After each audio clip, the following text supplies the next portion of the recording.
Un prêtre lyonnais pose sabre laser en main pour saluer à sa façon le nouvel opus de Star Wars.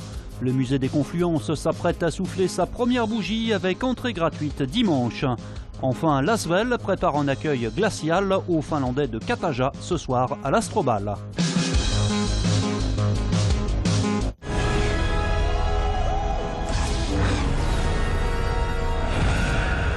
Impossible d'y échapper, l'événement aujourd'hui dans les salles, c'était bien sûr la sortie du dernier Star Wars, le 7e opus, apprécié semble-t-il des Lyonnais.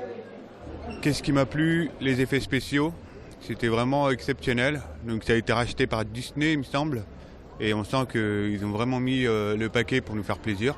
Il est beau et il y a des bons rebondissements quand même. Et ça rejoint quand même ceux d'avant, ce qui est plutôt cool en soi.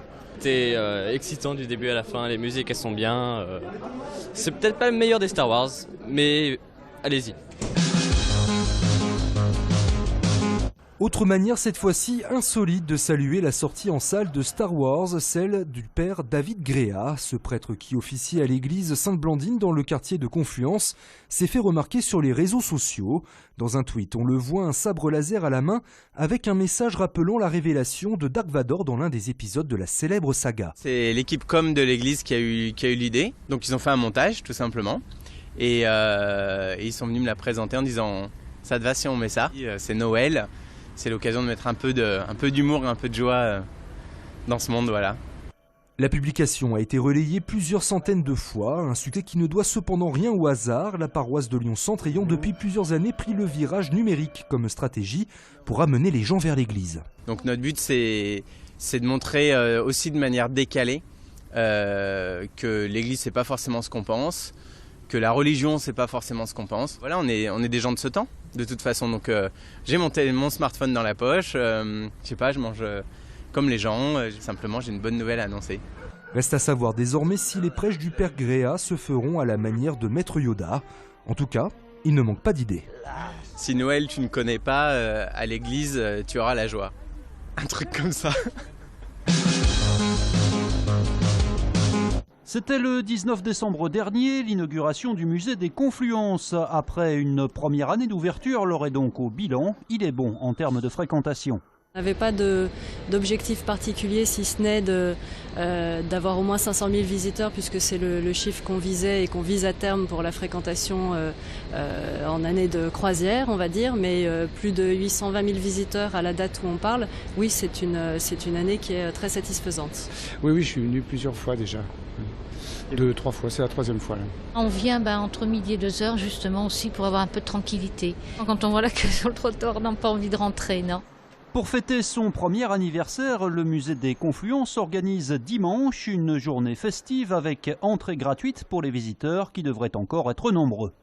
Les gens pourront venir gratuitement au musée et pendant cette journée découvriront énormément d'animations qu'on a organisées tout au long de la journée, quel que soit le moment où on viendra, que ce soit en musique, en danse, en théâtre, en animation, en médiation. Donc il y en aura toute la journée pour tous les âges et pour tous les goûts.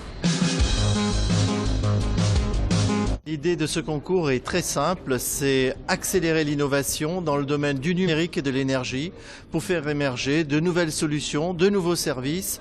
Partenaire officiel de la COP21, le concours Énergie Intelligente développe des solutions pour économiser l'énergie et lutter contre le réchauffement climatique. Parmi les projets présentés hier soir à Lyon, un pommeau de douche intelligent. Hydrao, c'est une douche intelligente qui va essayer d'apprendre aux gens à économiser l'eau. Pour ça, on va utiliser un jeu de lumière pour indiquer en temps réel la consommation aux utilisateurs. Il y a une puce Bluetooth à l'intérieur qui va vous permettre de vous connecter à votre smartphone. Ça va permettre de récupérer vos données d'une part, savoir combien vous avez consommé. Parmi les projets récompensés, le Zephyr Solar qui devrait lui intéresser le secteur de l'humanitaire. Alors Zephyr Solar, c'est un ballon photovoltaïque qui est un ballon captif, donc recouvert de cellules photovoltaïques qui permet d'électrifier les zones qui sont en dehors d'un réseau électrique. Donc pour donner aux personnes vivant justement en dehors de ces réseaux accès à l'électricité.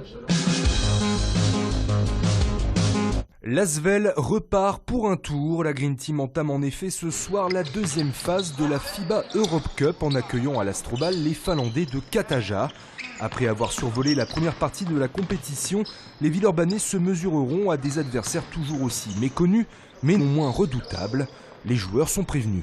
Il va falloir courir et surtout pas perdre nos joueurs. Le coach nous dit que c'est quand même un niveau au-dessus des matchs qu'on a fait en première phase, donc je pense qu'il faut vraiment s'en méfier. Et eux, je pense qu'ils n'arrivent pas en tant qu'outsiders.